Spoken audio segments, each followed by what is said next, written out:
Shirley, I don't understand how you could be working in this illegal business without coming to the attention of the police. And she said, the police know about it. I pay to stay in this business and I pay good money to them. I said, but Shirley, what sort of an impact will this have on your children? And she said, funny you should say that. She said, I had this reoccurring dream where I'm lying in the gutter and my 3 children are looking down on me. I said, it could become a reality, Shirley.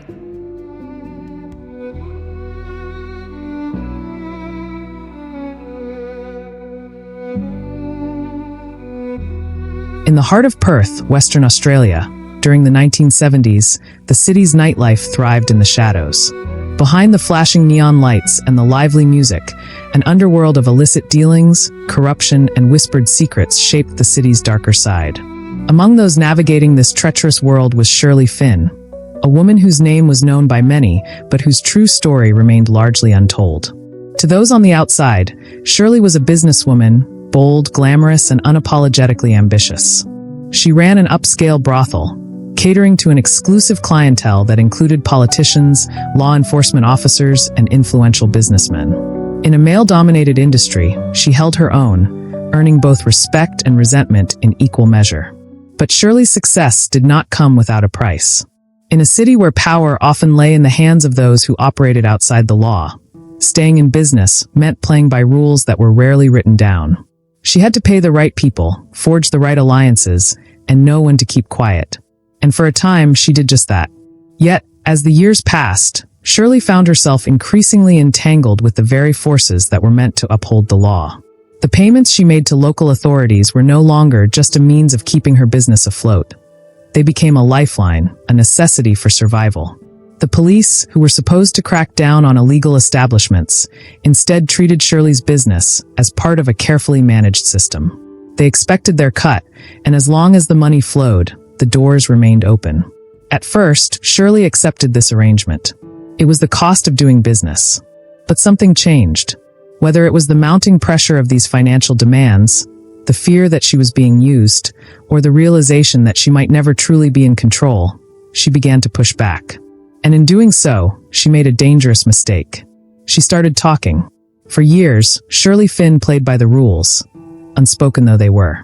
She understood the price of doing business in Perth's underworld and paid it without question. Every month, envelopes stuffed with cash were quietly passed to those in power, ensuring that her brothel remained open and untouched by police raids. But over time, the payments grew larger. The demands became more frequent.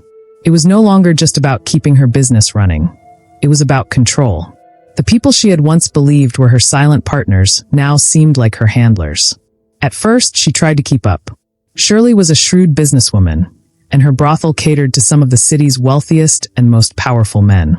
But no matter how much money she made, it was never enough. The pressure mounted, and whispers of dissatisfaction began to circulate. Then she made a decision that would change everything. The night of June 22nd, 1975, was meant to be a turning point. Shirley Finn had spent the day making calls, setting up a meeting she believed could change her fate. She wasn't just meeting anyone.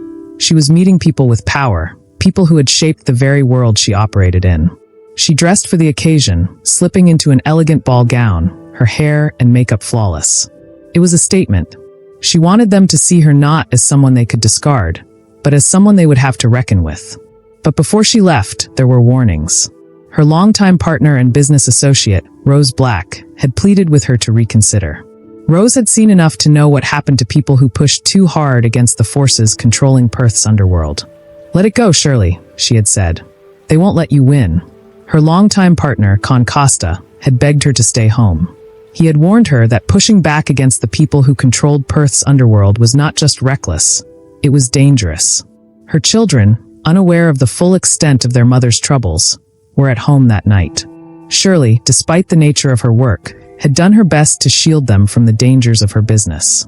She was a mother before she was anything else, and those who knew her said she was fiercely protective of her family. In the hours before she left her home, Shirley made several calls. One to a journalist she had been speaking with, hinting that she had a story to tell. Another to an associate who had once worked in law enforcement. And one final call to an unknown number. A number believed to be connected to the very people she was meeting that night. Shirley started keeping records. Names, dates, amounts, details that should have never been written down. It was a precaution, a safety net in case she ever needed leverage. Perhaps she thought it would grant her some measure of control, a way to push back against those who saw her as nothing more than a source of income. But if there was one rule that could never be broken, it was this. Silence was the price of survival. And Shirley Finn was no longer silent. She confided in close friends that she was tired of the game. She hinted at going public, at exposing the corruption that kept Perth's underworld running. Whether it was a genuine threat or just an empty frustration spoken in the wrong company, it was enough. Because soon after, people started watching her. She noticed unfamiliar cars parked near her house. Strange phone calls with no one on the other end. Friends began warning her to be careful, to keep her head down. But Shirley was not the kind of woman to back down. Instead, she did the unthinkable. She asked for a meeting. She wanted to talk. She wanted answers. And she wasn't afraid to push back against the very people who had allowed her to thrive. It was a decision made out of desperation. A move that, in her mind, might have led to a resolution. But in reality, it was a step towards something far more final. She left her house just after 9:30 p.m. It's unclear where she went first. Some say she had a private dinner meeting at a hotel. Others claim she was seen at a well-known bar, speaking in hushed tones with a man in a suit. In the early hours of June 23, 1975, the streets of South Perth were quiet. The city was asleep, unaware that a crime had just taken place. One that would remain a mystery for decades. A police patrol car, making routine rounds near the Royal Perth Golf Course, noticed something unusual. Parked near the course entrance was a Dodge Phoenix, its taillights faintly glowing in the darkness. The vehicle had been sitting there for hours, unmoving. As the officers approached, the faint hum of the engine was still audible. Peering through the driver's side window, they saw a woman slumped over the steering wheel, her head tilted unnaturally forward. The officers knocked on the glass, but there was no response. One of them reached for the door handle. It wasn't locked. As the door creaked open, the interior light flickered on, revealing the grim reality inside. The woman was dressed in an elegant gown, the kind meant for a formal gathering. Her hair, once neatly styled, had fallen loose. Blood had dried on her face and the fabric of her dress, pooling beneath her body. She had been shot 4 times in the head at close range, a cold, deliberate execution. It took only a moment for police to identify the victim. It was Shirley Finn. Her name carried weight across the city, known in both high society and the underworld alike. You would think the discovery of Shirley Finn's body should have triggered an immediate and thorough investigation. A woman with known ties to law enforcement and politicians had been executed in what appeared to be a professional hit. This was not an ordinary murder.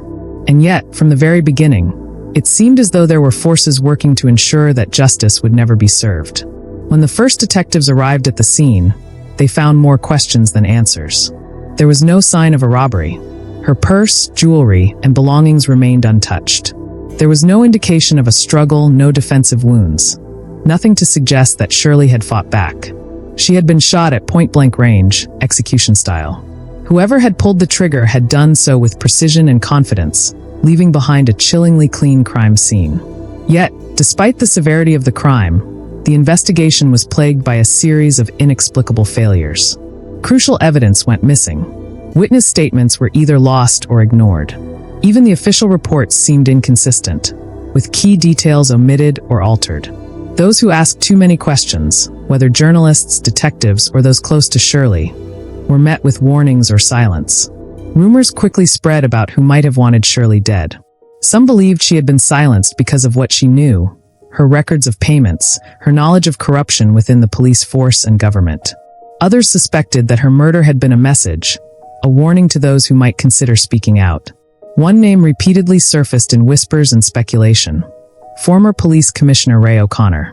Some claimed that Shirley had been on the verge of exposing high-ranking officials, and that Ray O'Connor, along with other powerful figures, had orchestrated her execution. But despite these allegations, no arrests were ever made. Over the years, multiple witnesses came forward with disturbing claims. A former sex worker who had known Shirley, claimed she had seen police officers at the golf course the night Shirley was killed. What she saw was unsettling. The officers weren't responding to a crime scene. They appeared to be in control of it. There was no urgency, no signs of an active investigation, just quiet discussions among themselves. It was as if they were ensuring everything was in order before anyone else arrived. Later, when she tried to speak out about what she had seen, she was met with threats and intimidation. The message was clear: stay silent or face the consequences.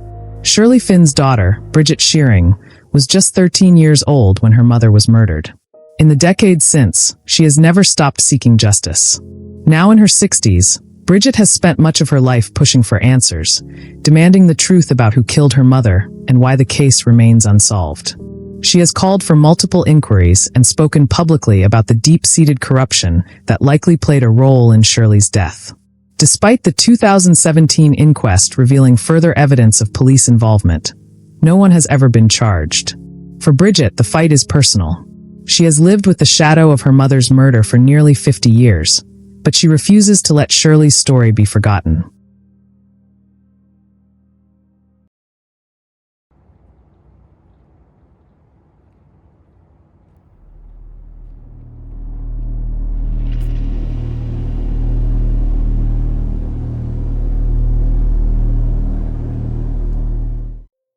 For nearly 2 decades, a predator terrorized the beaches and suburbs of Sydney, Australia. From the late 1980s to the early 2000s, a string of brutal assaults haunted the coastal areas, leaving behind a trail of fear and unanswered questions. The attacker, later dubbed the Bondi Beast, was a faceless menace, an unidentified predator who eluded authorities for years. It began quietly. In 1987, a woman walking alone near Clovelly Beach was attacked. She described her assailant as a man of average height, lean, and masked. His method was quick and calculated. He struck from behind, overpowered his victims, and vanished into the darkness before anyone could react. But one of the most horrifying attacks happened in 1995. A 32-year-old woman named Joanne Walters was jogging along a quiet stretch of the Bondi to Coogee Coastal Walk when she was ambushed. The attacker tackled her to the ground and dragged her into the bushes. With a knife pressed against her throat, he tied her hands behind her back and sexually assaulted her before fleeing into the night. He stole her watch and a small amount of cash, but it was clear robbery wasn't the primary motive. The violence of the attack suggested a deep-rooted desire for control and domination. Joanne survived, but the trauma remained. She was able to give police a chilling description. The man wore gloves and a mask, his voice was deep and gruff, and he carried a strong, almost musky odor. He was careful, methodical. He didn't leave fingerprints. And like so many other victims, Joanne never saw his face. The assaults continued sporadically. Victims came forward from Coogee, Maroubra, and even Bondi Beach, some of the most popular seaside locations in Sydney. Yet, despite multiple reports, the police had little to work with. Witnesses gave inconsistent descriptions. Some victims recalled an Australian accent. Others claimed the man barely spoke at all. He left behind no significant DNA evidence, making it nearly impossible to identify him. For years, investigators struggled to find patterns. The attacks were unpredictable, sometimes months, even years apart. But the fear lingered. Women avoided dimly lit paths. Some stopped jogging at dawn or dusk. Sydney's beachside paradise had a hidden terror lurking in its shadows. After the attack on Joanne Walters, fear gripped the neighborhoods of Sydney's eastern suburbs. The Bondi Beast was no longer just an urban legend whispered about in hushed voices. He was a real and ruthless predator, one who could strike at any time. Women who had once walked freely along the coastal paths of Bondi Beach now found themselves looking over their shoulders, clutching their keys between their fingers as makeshift weapons. The streets, once bustling even late at night, became eerily empty. Husbands and boyfriends who had never worried about their partners going for an evening jog now insisted on escorting them everywhere. The entire community felt suffocated by paranoia. And then came the attack on Rachel Stevens, a 26-year-old nurse who had just finished a late shift at a nearby clinic. It was a short walk to her apartment, a route she had taken hundreds of times before without a second thought. That night, she never made it home. Rachel's body was found slumped in the waiting room of the very clinic where she worked. She had staggered back there, her uniform soaked in blood, her face nearly unrecognizable from the force of the blows she had suffered. She had been strangled into unconsciousness, her windpipe so severely damaged that she could barely speak when the on-call doctor rushed to her side. Her injuries were extensive: fractured ribs, a shattered cheekbone, and deep cuts along her arms where she had desperately tried to fend off her attacker. But the most horrifying revelation came when the doctors examined the bruising along her throat. She had been choked to the brink of death, only to be released at the very last second, as if her attacker had wanted to savor the power he held over her life. Rachel survived, but she was never the same again. The once confident and independent woman became withdrawn, plagued by nightmares and an overwhelming fear of leaving her home. The physical scars healed over time, but the psychological wounds never fully disappeared. Her fiancé, James, struggled to cope with the aftermath. He had always believed he could protect her, that as long as she was cautious, nothing bad would happen. But the attack shattered that illusion. He found himself tormented by guilt, wondering if things would have been different had he insisted on picking her up from work that night. Rachel's case became a turning point. It was no longer just a story of random assaults. This was a monster terrorizing an entire city. Rachel wasn't the only victim left permanently scarred. Samantha Lowe, a university student, was attacked just 2 weeks later while walking back to her dorm. She never saw her attacker's face, only felt the crushing weight of his body as he forced her to the ground. Her screams were muffled by a gloved hand pressed hard against her mouth. She was found hours later, curled up behind a dumpster, her clothes torn and her wrists bruised from where she had fought to escape. Some of the victims had no memory of the attacks at all. Caroline Moore, a newlywed who had just moved to Bondi with her husband, was discovered unconscious in an alley behind a restaurant. She had been hit so hard that she suffered a concussion, and to this day, she remembers nothing of the assault, only waking up in a hospital room, her husband's tear-streaked face hovering over her. Caroline's husband, Daniel, became one of the loudest voices demanding justice. He was consumed by rage, unable to sleep at night, haunted by thoughts of the man who had violated his wife's sense of safety. He started carrying a baseball bat with him whenever he went out, ready to strike down anyone who so much as looked at her the wrong way. The psychological toll of the Bondi Beast's crimes extended far beyond the women he attacked. Their families, their partners, their entire social circles were thrown into turmoil. Relationships crumbled under the weight of trauma, and men who had never thought twice about their privilege now found themselves paralyzed with helplessness. This was more than a crime spree. It was a reign of terror. The police were desperate to stop him, but the Bondi Beast was always one step ahead. As the number of victims grew, the Bondi Beast became the most feared predator in Sydney. He attacked without warning, vanished without a trace, and left no discernible pattern beyond his brutality. The police, overwhelmed by the sheer randomness of his crimes, struggled to keep up. Every officer in the city knew his name, but no one had seen his face. It wasn't just the victims who suffered. The entire community was suffocating under the weight of fear. Women no longer walked alone, bars and restaurants emptied earlier than usual, and local businesses reported a sharp decline in foot traffic after dark. The city's famous beaches, once vibrant with life even in the late hours, became desolate. The hunt for the Bondi Beast became the top priority for law enforcement, but with little forensic evidence and no clear suspect profile, investigators were chasing shadows. Detectives combed through witness statements, hospital reports, and crime scene evidence, hoping to find a common thread between the victims. But the Bondi Beast was meticulous. He left no fingerprints, no DNA, no security camera footage. His attacks were methodical, almost surgical in their execution, suggesting that he knew exactly how to avoid detection. The police established a special task force, flooding the eastern suburbs with undercover officers. Women were advised to carry alarms, avoid walking alone, and report any suspicious activity. Yet the attacks continued. Then came a breakthrough, a survivor who had seen him. Her name was Jessica Reed, a 32-year-old journalist who had built her career on covering crime and corruption. But one night, she became the story. Jessica had been walking to her car after an evening out with friends when she heard footsteps behind her. At first, she ignored them, assuming it was just another pedestrian. But as she reached for her keys, she felt a hand clamp down over her mouth. She fought hard, kicking and clawing, managing to land a sharp elbow to her attacker's ribs. It was enough to make him loosen his grip, just for a second, but it was all she needed. She broke free and ran, not daring to look back until she reached the safety of a nearby hotel lobby.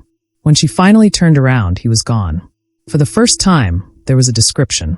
Jessica described her attacker as a man in his 30s or 40s, tall, with an athletic build and a deep, rasping voice. His face had been obscured by a hood, but she caught a glimpse of his sharp, predatory eyes, a look of pure calculation.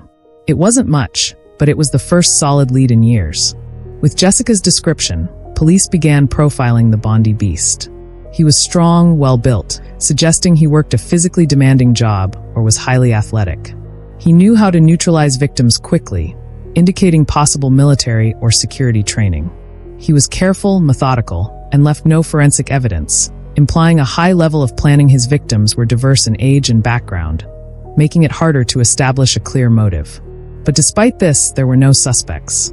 The case continued to frustrate authorities, and the public began to lose faith in the police. Protests erupted outside government buildings, with people demanding more action. The media dubbed him Australia's Jack the Ripper, a ghostly figure who could strike anywhere, at any time. But just as the pressure reached its peak, the attacks suddenly stopped. Months passed, then years. Had the Bondi Beast vanished? Or was he simply waiting for the right moment to strike again? For years, his brutal attacks had been unpredictable but relentless.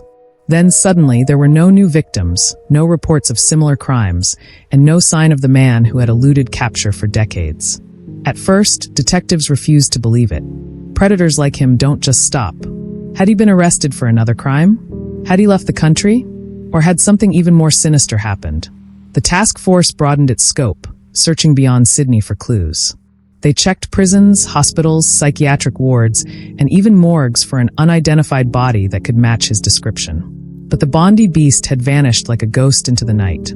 Though the attacks had ceased, the scars of his crimes remained.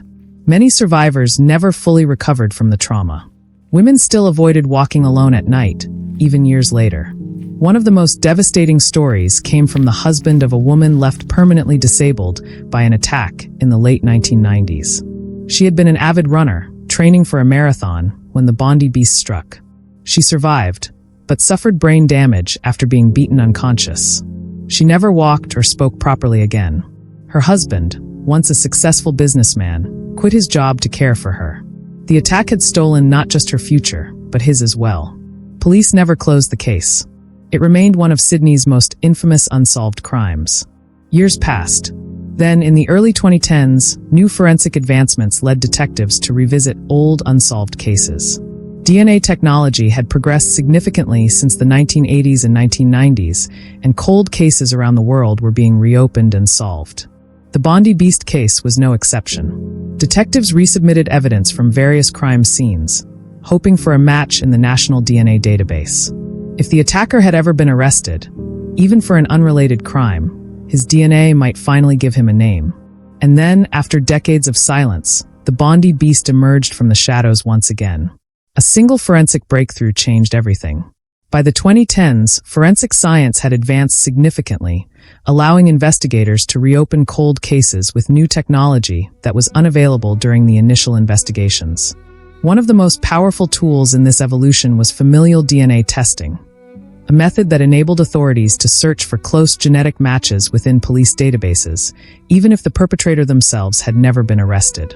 For years, police had collected DNA evidence from multiple crime scenes linked to the Bondi Beast, the elusive predator who had terrorized Sydney's eastern suburbs between 1985 and 2001. Despite the substantial DNA evidence, the assailant had never been identified because he did not have a criminal record. His genetic profile sat in police archives, waiting for a breakthrough. In 2016, a significant breakthrough occurred when forensic specialists used familial DNA searching, a process that identifies potential relatives of an unknown suspect by comparing DNA markers within police databases. Instead of needing a direct match, this technique could identify close genetic similarities between the suspect and their relatives who may have been in the system for other reasons. This approach led investigators to a family tree containing 324 possible individuals who could be related to the perpetrator. Over the next several years, detectives painstakingly narrowed down the list, eliminating suspects based on age, known locations, and other forensic markers. By 2019, Y-DNA testing further refined the list of suspects, allowing detectives to focus on a much smaller group. After cross-referencing records, tracking historical locations, and meticulously eliminating candidates, investigators finally identified the Bondi Beast as Keith Sims, a Sydney resident who had lived in the eastern suburbs during the years of the attacks. However, when police prepared to bring Sims in for questioning, they made a startling discovery. He had died in February 2022 from kidney disease, just months before his identity was revealed. To the outside world, Keith Sims was a devoted husband and father, married for over 40 years. He was well known in his community, earning the nickname Magoo among friends and acquaintances. He had worked for the National Parks and Wildlife Service and the University of New South Wales, leading what seemed to be an ordinary life. The revelation that Sims was the Bondi Beast sent shockwaves through his family and the community. Many who knew him struggled to reconcile the image of the kind, soft-spoken man they had known with the brutal predator who had attacked women for nearly 2 decades. Since Sims was already deceased, he never faced trial or had the opportunity to answer for his crimes. His victims, many of whom had lived with the trauma for decades, were denied the chance to see him brought to justice. While forensic science had finally exposed his identity, it was too late for any legal consequences. Even more frustratingly, Sims' family has never made a public statement regarding his crimes. No apologies, no explanations, and no acknowledgement of the pain he caused.